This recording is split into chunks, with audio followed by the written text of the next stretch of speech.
Cambiemos Juntos por el Cambio siempre habló de los ñoquis de los gobiernos anteriores, fundamentalmente de los ñoquis de los gobiernos peronistas.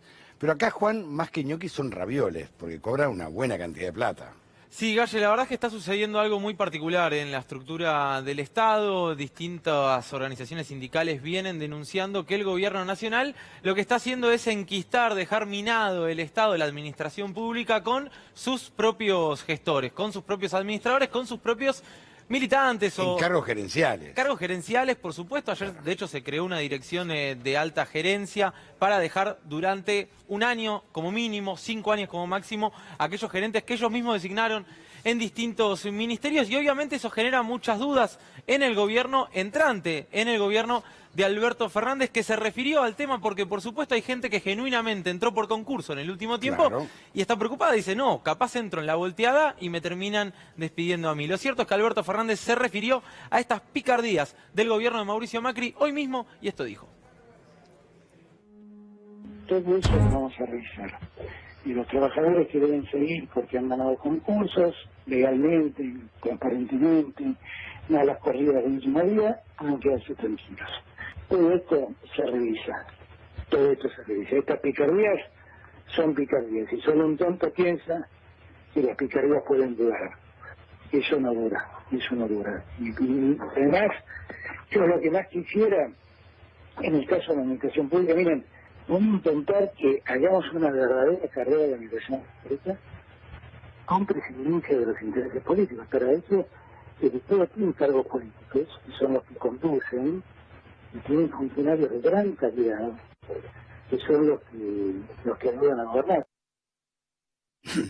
Fíjate, Galle, qué particularidad, ¿no? El gobierno nacional ni bien llegó, se ocupó de despedir a decenas de miles de empleados públicos. Pero hay una diferencia. A ver. En aquel momento ellos hablaban de contratos basura, pero ninguno superaba los 20.000, 25.000 pesos. Sí, eran segunda, terceras líneas. Nada más. ¿Y qué contrataron? Porque esta es la otra pregunta. Por el doble o triple de sueldo, la misma cantidad de gente. Y te agrego un detalle más, han desmantelado direcciones enteras dentro de organismos y terminaron tercerizando los servicios con consultoras privadas de sus amigos. De amigos de ellos, claro. Muchísimo más caras para el Estado. Muchísimo. Lo cierto es que llegaron despidiendo, diciendo el Estado en esta forma de elefante que tiene, es demasiado grande, hay que disminuirlo, no van a trabajar, son ñoquis, decenas de miles de empleados públicos menos, y al final, sobre los últimos días, se acordaron que hay miles y miles de concursos para generar y para terminar enquistando a los propios, a sus soldados dentro del Estado Nacional. Bueno, la verdad es que hay concursos que genuinamente hay empleados públicos de carrera que los ganan y que lamentablemente caen en la volteada. Y ayer, de hecho, hubo gente que me escribió y me dijo, ojo, porque yo concursé tal puesto. Bueno, ahí Alberto Fernández se ocupó de decirlo. Los concursos de picardía los van a revisar. Aquellos que hayan entrado por concurso genuinamente no van a tener de qué preocuparse. Vamos a ver qué es lo que tiene que revisar Alberto Fernández. Y fíjate qué cosa... No voy a decir ilegalidad, pero cuanto mínimo es ilegítimo lo que sucedió. ¿Por qué? El 12 de agosto gana Alberto Fernández las elecciones primarias. Sí, el 11-12 de agosto, si no me equivoco. Apenas 10 días después, ¿sí? Después de que quedara claramente en desventaja Mauricio Macri de cara a la primera vuelta, empiezan en el Senado a designar cargos mediante los decretos 211 y 212 que nunca se publicaron. ¿Sí? Lo publicó la colega Noé Barragán de este canal. Michetti crea nuevos cargos y realiza masivos pases a planta permanente a través de estos mismos decretos que mencionaba. Todos los amigos. Todos los amigos, militantes, ex empleados de su propia fundación, de la famosa Fundación Suma. ¿Te acordás de dónde pertenecía ese dinero que le habían encontrado a Gabriela Michetti? Medio turbio. Medio turbio, sí. Bueno, los mismos empleados de la Fundación terminaron adentro del Senado gracias a estos decretos. 16 de octubre de 2019, el gobierno lanza convocatorias para cubrir, de pronto, después de despedir a decenas de miles de empleados públicos, 2.352 cargos en una tanda en distintos ministerios. Esto a 10 días de las elecciones, insisto. Vos claramente no estás en una posición legítima. Pero fíjate los ministerios. ¿Qué te cuesta esperar un mes más, ver quién gana las elecciones y ordenar y dejarle al próximo ejecutivo que se encargue de el ingreso de empleados públicos? Bueno, hay claramente una intencionalidad en esto. 27 de noviembre, ya con el triunfo de Alberto Fernández consumado, bueno, decreto 788/19 define la creación del régimen de alta dirección pública, que establece que los gerentes de los distintos ministerios, las primeras líneas, se quedan en un plazo mínimo de 5 años. ¿Qué significa? Si no tenés que indemnizarlos. Los tenés que indemnizar y pagarle todos los sueldos que le falten para completar los 5 años. Puede salirte 10 millones de pesos esa indemnización, por ejemplo. Y un sueldo de 200.000 pesos, hacerlo por 12, por 5. La realidad es que por lo menos se tendrían que quedar un año los gerentes, pero hubo tantos cambios ministeriales que en realidad los vas a tener 2, 3, 4 años más. A mí me da la sensación que esto va a durar realmente poco por vía judicial o por vía administrativa una vez que asuma Alberto Fernández. Día siguiente, Eduardo Costa en la Comisión Bicameral de Comunicación, de Servicios de Comunicación, intenta elegir las autoridades del ENACOM, la Defensoría del Público y del Directorio de Radio y Televisión Argentina. Es terrible esto, ¿por qué? Porque esto está justamente ligado la comunicación. a la representatividad que vos tengas en el Parlamento. Como no asumieron y como no están designadas las nuevas autoridades... Y esto es la comunicación oficial. Bueno, obviamente intentaban dejar minado también el tema de comunicación. Lo cierto es que no hubo quórum en la bicameral ayer, con lo cual esto por suerte no pudo pasar. ¿Por qué digo por suerte? Porque ya hay otro gobierno electo y debería ser con la nueva composición parlamentaria, con los nuevos parlamentarios, con los nuevos integrantes de las distintas comisiones, quienes deban revisar estos cargos y quienes deban designar. La verdad es que yo insisto, no sé si es ilegal, pero de mínima es muy legítimo que haya otro gobierno electo y vos sigas designando. Y hoy que es 29, Día del Ñoqui, ¿qué pasó en Cancillería? Jorge Forís sigue y sigue con la fiesta de designaciones.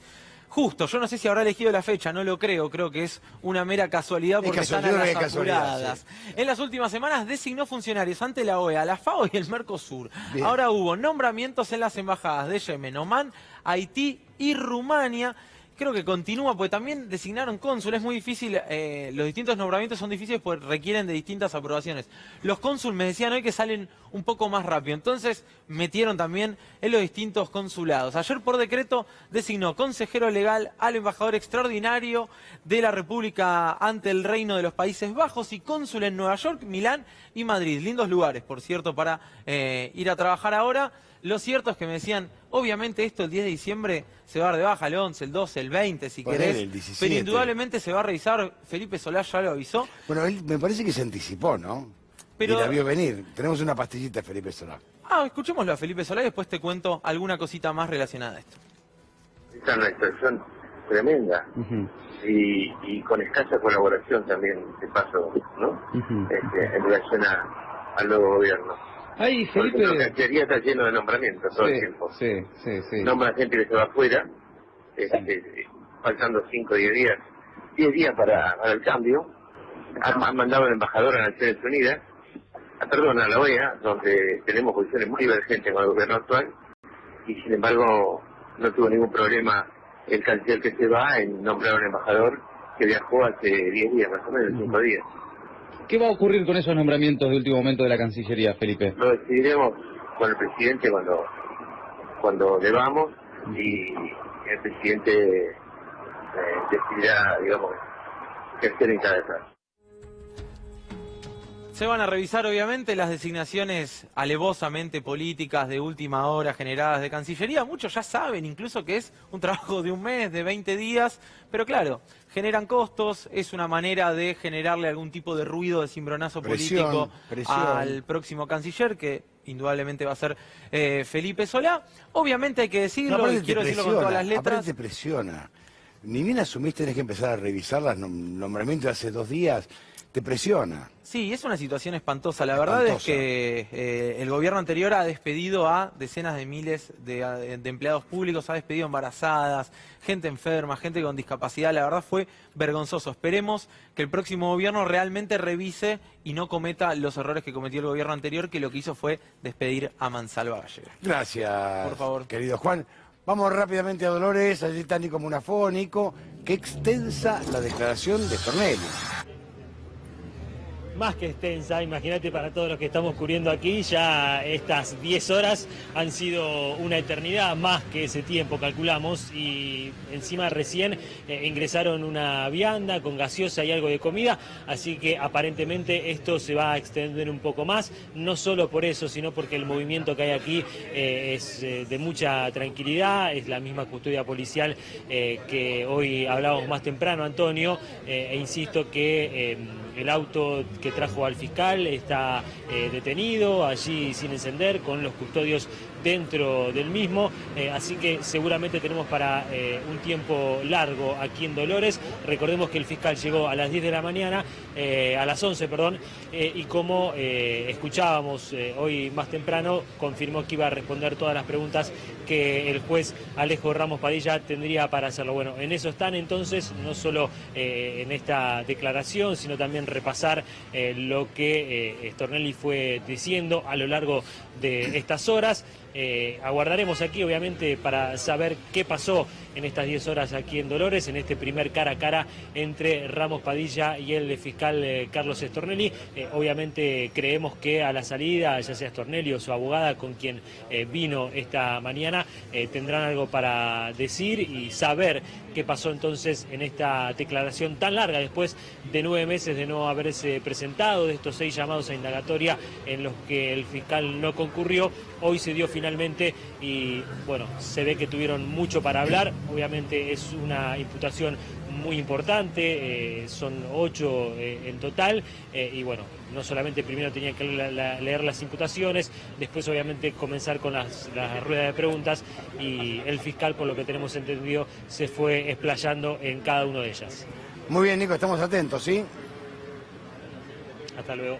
Bueno, hablaba de pillerías, Alberto Fernández, sí, exactamente, y hay otra nueva, que es quitar de la órbita del Ejecutivo estos famosos testigos que son lo más trucho que hay, como Fariña y tantos otros más, ¿no?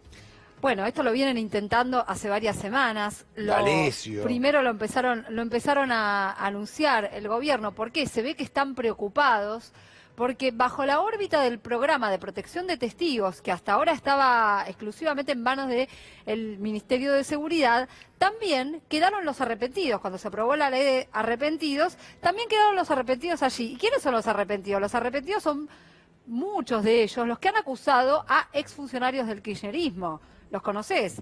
D'Alessio todavía no es arrepentido. No, todavía, pero quiere. Quiere serlo. No, Quiere. pero estamos... Mirá, acá tenés algunos. Acá tenés a la estrella, Leonardo Fariña. A la estrella que Stornelli quiere llevar de testigo. Claro.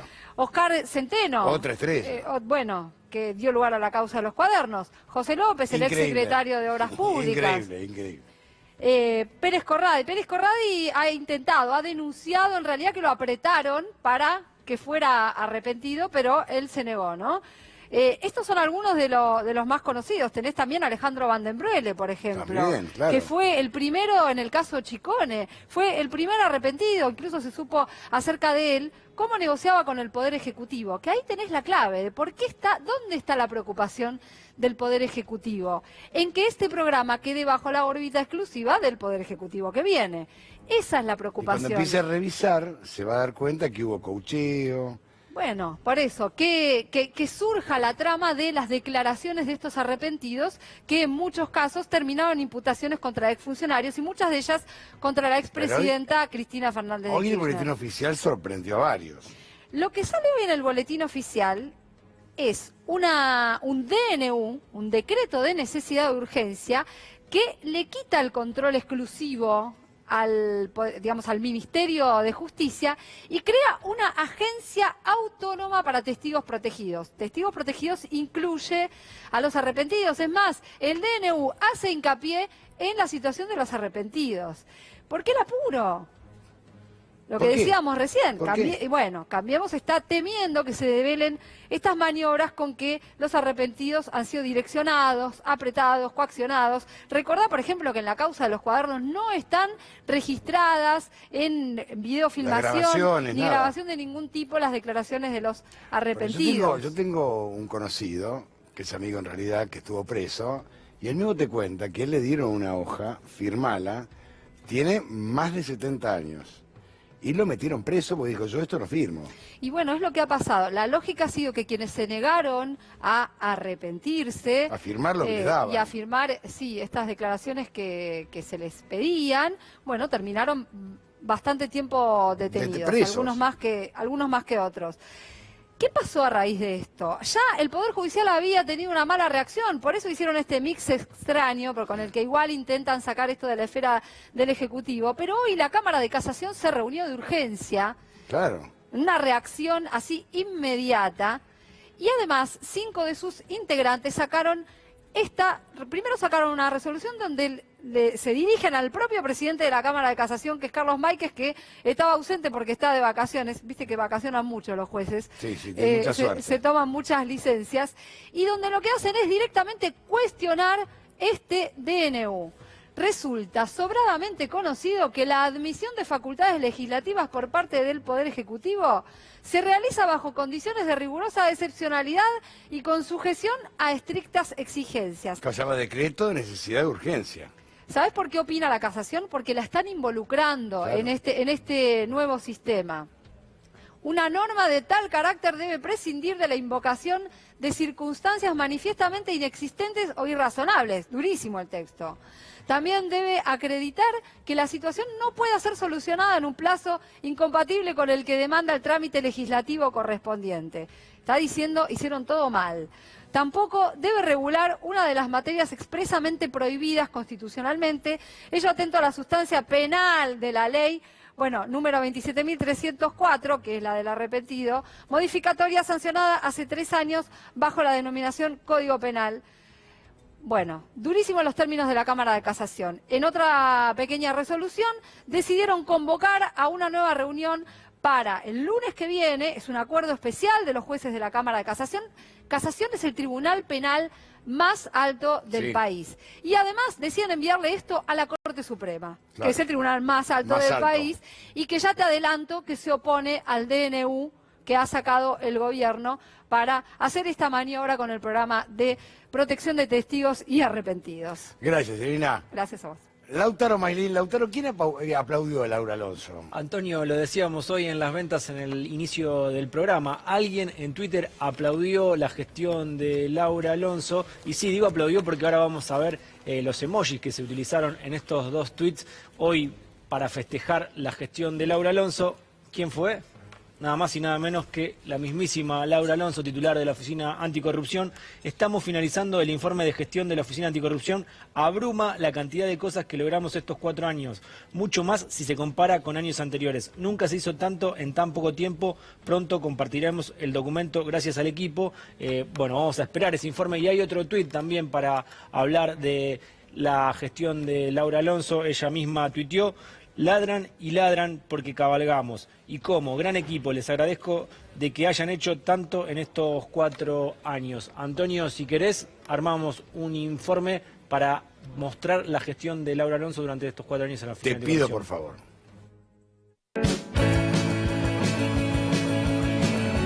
Lo de Laura Alonso ayer, papelón. En lo de Majul fue un papelón. Supino. Las causas de corrupción que comprometen al gobierno. ¿La Oficina Anticorrupción se mete, es querellante o no? ¿O las deja pasar? Y dado que he sufrido acusaciones personales durante mucho tiempo respecto de parcialidad o falta de imparcialidad, en este momento no estamos querellando en ninguna de esas causas, porque para que me acusen de encubridona en las causas y de ir a embarrar causas de la corrupción, que las lleven adelante los fiscales, que son los fiscales y los jueces naturales de las causas de este gobierno. No escuché bien. En este momento no estamos querellando en ninguna de esas causas. Yo las causas contra el gobierno no las sigo. A ver si hablan mal de mí. Laura Alonso va a cumplir un récord, que es tener el 0% de efectividad en cuanto a las querellas contra funcionarios. El caso del correo. ¿Ustedes son querellantes ahí en esa causa? No, en esa causa no somos querellantes. Yo tengo el mandato del presidente electo de investigar a todos. Incluso a él. A todos sus funcionarios, incluso a él. Modificar por decreto una ley de blanqueo, ¿está bien? Bueno, hay cuestiones que, los presidentes pueden decidir vetar o pueden decidir hacer determinadas modificaciones. En este caso, el presidente, yo no voy a opinar porque ni siquiera está dentro de mi órbita. Nosotros, nuestra competencia es solo sobre el ámbito del Poder Ejecutivo. Es una atribución que tiene el presidente y el presidente decidió tomar esa decisión y dio las respuestas que correspondan. A alguno le gustará más, a otro le gustará menos. ¿A vos? Yo creo que es valorable es la transparencia. La de Macri le da, que te quiero dar el número exacto porque me llama mucho, 18 millones de pesos a Caputo, con el cual contrató 1.500 millones de pesos a la ciudad, y también es muy curioso que 12 firmas propias las declaró a 1 centavo. No, la verdad que no la estudié. Bueno, estudiala, Laura. Te digo, también. son macárnicos. Que es un contador. Por eso, pero vos decís todo que no. Este es el trabajo de la Oficina Anticorrupción, es prevenir. Por eso le pedimos a todos los funcionarios que crean que podrían tener un conflicto de interés. Primero, que vuelvan a leer la ley de ética pública, que nunca está mal. Y en segundo lugar, si creyeran que podrían incurrir en un conflicto de interés, que nos consulten, que no tomen ninguna decisión, que primero le consulten a la oficina. Y si llegaran a tener una sospecha y tienen que tomar una decisión sí o sí, y tienen una duda, que deleguen la firma. Que deleguen la firma. O sea, que la deleguen hacia arriba o que la deleguen hacia el costado. Durante tu gestión, ¿cuántos conflictos de interés has resuelto en Pero contra decenas, Laura, está todo publicado. Mira, Laura, pero yo todo no en traje, general, sinceramente, porque no me dijeron que venía a hablar de esto. Todos los datos y los informes de pero en gestión de la general son oficina- todos favorables al gobierno.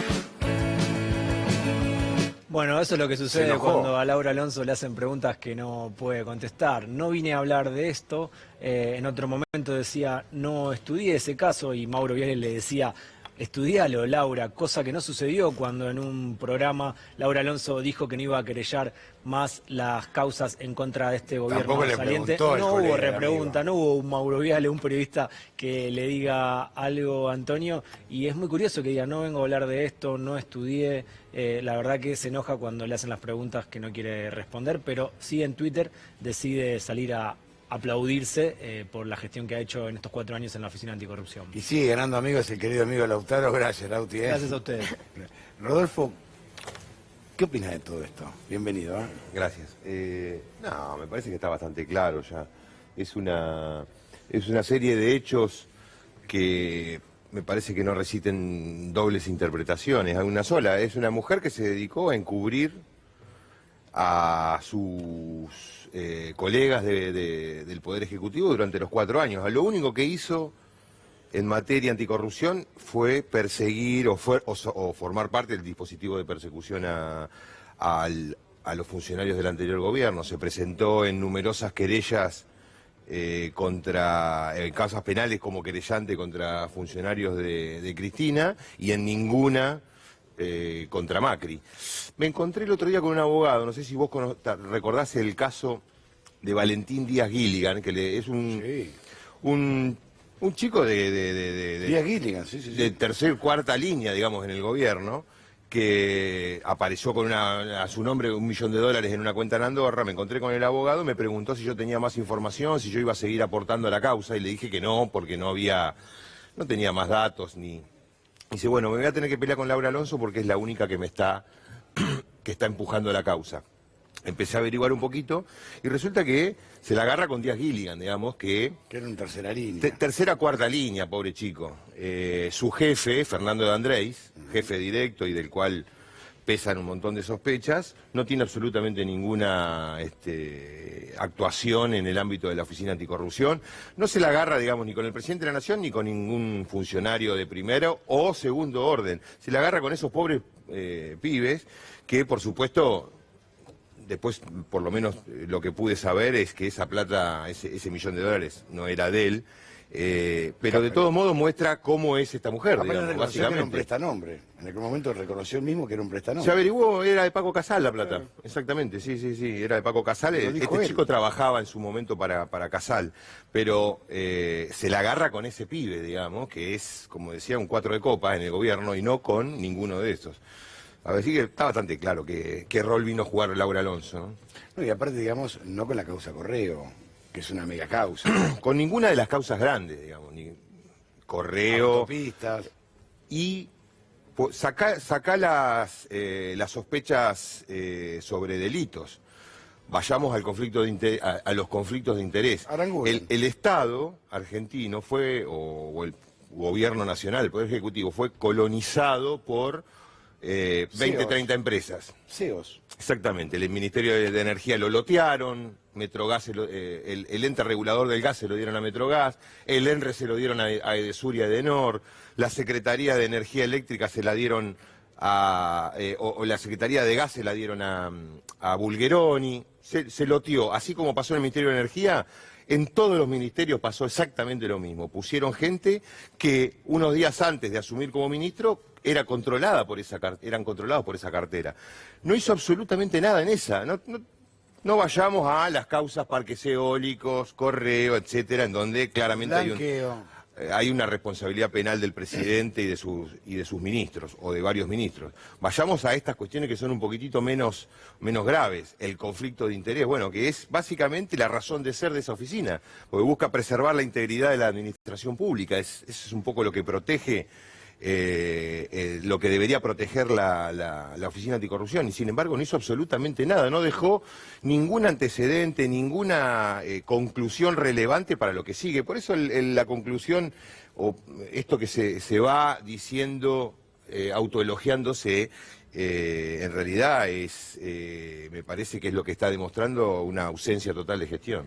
Vamos a presentar a los invitados. Está Tania Etulain, que es analista política. Gracias, Tania. Está también Hugo Aime, analista político. Gracias, Hugo, por venir. Gracias.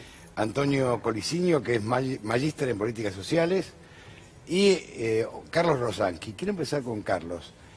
Si pasa este decreto que se publica en el boletín oficial, donde se corre a los testigos de entidad reservada del ejido del Poder Ejecutivo, con la intención de que pasen al Poder Legislativo para evitar que se revise, ¿no? Sí, es una maniobra pobre y desesperada. Primero porque no se va a poder concretar. Y en segundo lugar porque ellos están realmente, yo creo, preocupados. Ellos han dejado las huellas, han dejado los dedos marcados, comenzando por Fariña. O sea, el más antiguo de los operadores donde ellos han dejado los dedos, estoy hablando de Mauricio Macri, Germán Garabano y Juan Bautista Maíquez, es Fariña. Fariña comienza como operador de ellos en el 2016. De modo que es algo que a ellos les preocupa, en el mismo sentido que Laura Alonso. Lo que no se dieron cuenta todavía, porque tienen un nivel intelectual muy flojo, es que ellos están vinculados entre sí. Ellos creyeron que podían cometer una cantidad enorme de delitos. Rodolfo decía de encubrimiento en el caso de Laura, y yo coincido con ella, de que es abrumador. Lo que es abrumador es la cantidad de delitos que cometió. Eso es abrumador, es terrible. Y lo que no se dan cuenta, y se van a dar cuenta a los golpes, es que ellos están vinculados entre sí.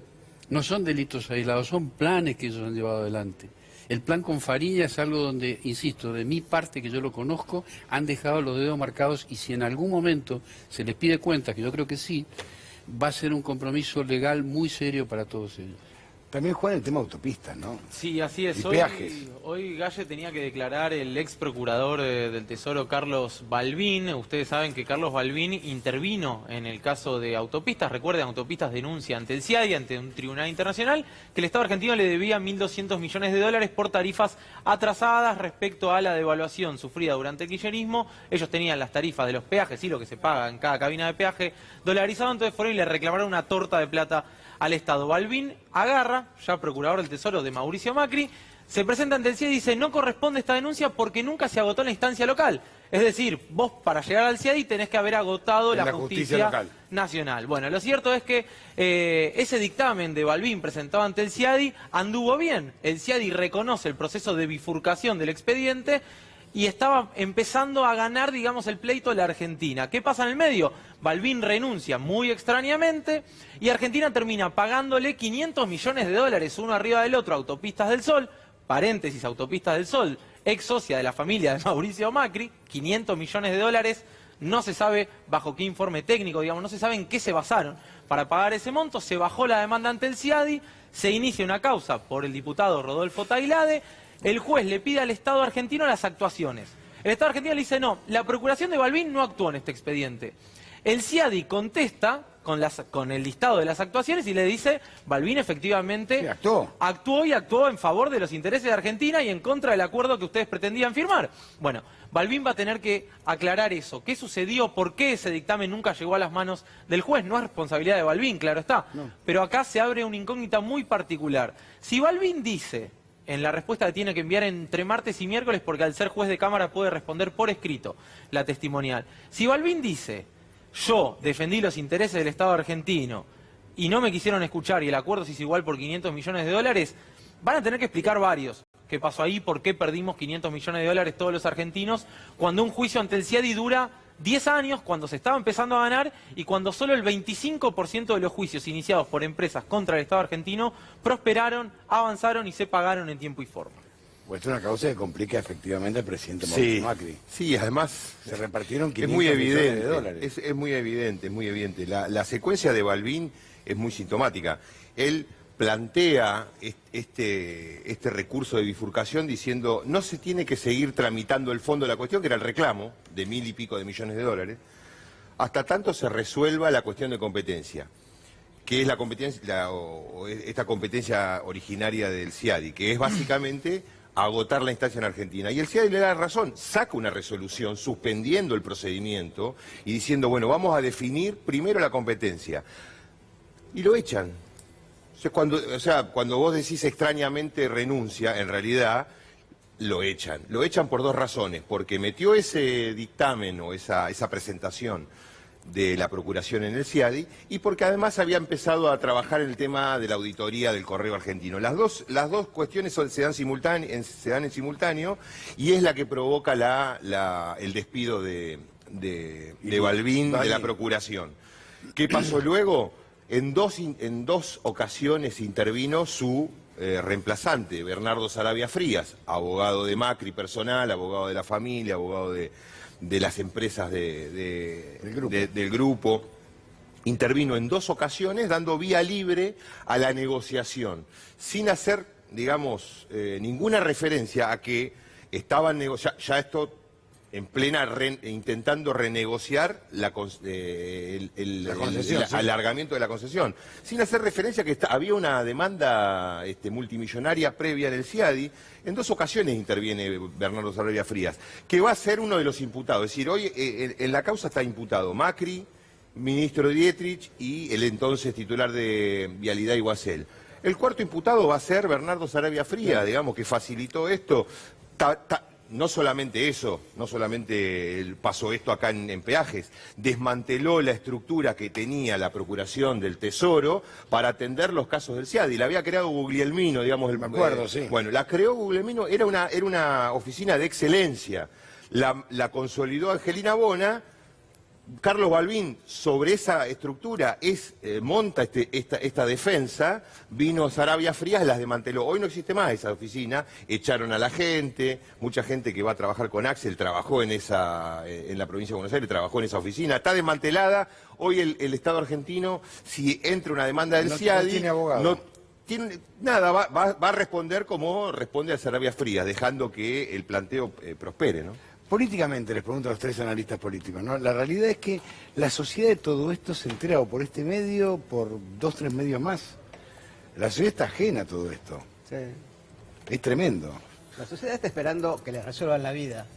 Sí, también. No la vida de los políticos, de la gente, ni en este tipo de situaciones, porque la gente, digamos, tenemos 40 de pobres, tenemos indigentes, tenemos arriba del 10% de desocupados, sumarle los subocupados, llegás a 20 y pico de la población.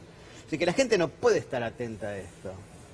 Está atenta a las promesas del presidente electo, que dijo que iba a encender la economía. Pero lo afectan también, ¿eh? Sí, la afecta, pero la gente no puede estar mirando eso. No podemos pretender que esté mirando este tipo de situaciones porque no es lógico que lo haga. Esto me parece que es un tema de especialistas. Un sector... Pero disculpame, estás pidiendo una especie de ciudadano ilustrado. ¿Entendés? Pero ese sector que lee los medios hegemónicos y te opina permanentemente. Está bien, pero una clase media que se la pasa opinando que esto es corrupto, 2 PBI como si fuera fácil robarse 400.000 millones de dólares. Te dice, no, porque este es un chorro que se llevó no sé qué. Sí. Es una clase media que te habla así. Pero lo que pasa es que esa situación de la grieta que tenés instalada en la sociedad son espejos, digamos. Hay un sector de la sociedad, que es el que votó a Macri, que dice que el kirchnerismo o el peronismo es corrupto, y si haces una encuesta hoy, cualquier persona que votó en contra de Macri te va a decir que Macri es corrupto. Entonces, esa es la situación en que está la sociedad argentina hoy. O sea, nosotros hemos trabajado, no te digo hoy, pero en plena auge, donde parecía que Macri era el presidente más honesto de los argentinos, y sin embargo, cuando vos preguntabas por la corrupción en el kirchnerismo y la corrupción en el macrismo, la sociedad te decía que Macri era un presidente muy corrupto. O sea que de ese punto de vista me parece que es más un tema de cómo los medios se ven a sí mismos o miran lo que hace el círculo rojo que lo que percibe la gente. Bueno, bueno, me parece a mí que lo que hay que empezar a pensar básicamente es cuál es el compromiso que tienen las élites económicas con la democracia, ¿no? A lo largo desde que se instaló la democracia, si se quiere, en Argentina, hubo un vínculo de intereses entre las élites económicas y las élites políticas, si se quiere, hasta la llegada del kirchnerismo al poder. ¿Por qué? Porque las élites políticas no tuvieron un interés contrapuesto a las élites económicas, sino que beneficiaron sus intereses, un sistema regresivo del ingreso. Si se quiere, la llegada del kirchnerismo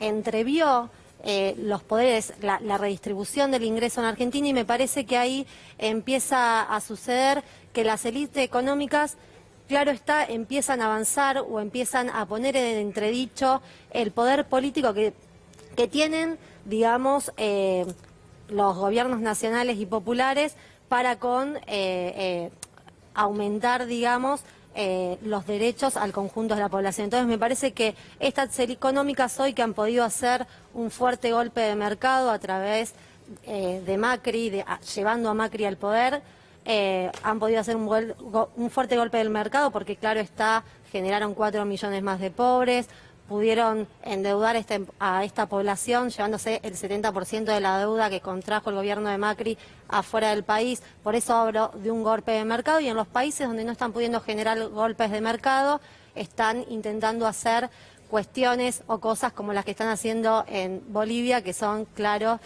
golpes de Estado, ¿no?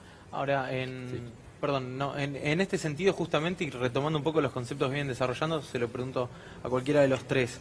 ¿Tiene ese tiempo de luna de miel Alberto Fernández? Porque da la impresión que, justamente repasando los números y las variables que maneja, y sobre todo las variables de una sociedad que claramente necesita respuestas, da la impresión que Alberto Fernández tiene un poco más acotado ese tiempo de luna de miel. Te contesto con la última encuesta que termina. El 66% de los argentinos piensa que tiene que darle más de un año. ¿Más de un año? Ah, entonces sí. ¿De luna de miel? Sí. De tiempo al menos. El que va a tardar un año y más en evaluar si Alberto Fernández está llevando el rumbo correcto para resolver los problemas del país. Sí, yo quería plantear un poco en esta última línea que la verdad que tenemos dos caras de la misma cosa, porque cuando hablamos de los negocios de este gobierno y cuando hablamos de, bueno, no hablar de Laura Alonso, pero hablar de esta idea de un plan, porque yo creo que hay que plantearlo con toda claridad. La CEPAL dio un informe estos días planteando que América Latina del 2002 al 2014 bajó la pobreza significativamente y la indigencia, y que lo que está pasando del 2014 para acá en América Latina, más allá que se centra por ahí en Brasil o en Venezuela, pero también habla de Argentina, que la pobreza está volviendo a los índices, y fundamentalmente la indigencia, a los índices del 2002. Y eso es un plan, eso es, llamémosle neoliberalismo, conservadurismo, sí, claro, pongámosle distintos nombres, pero eso es un plan.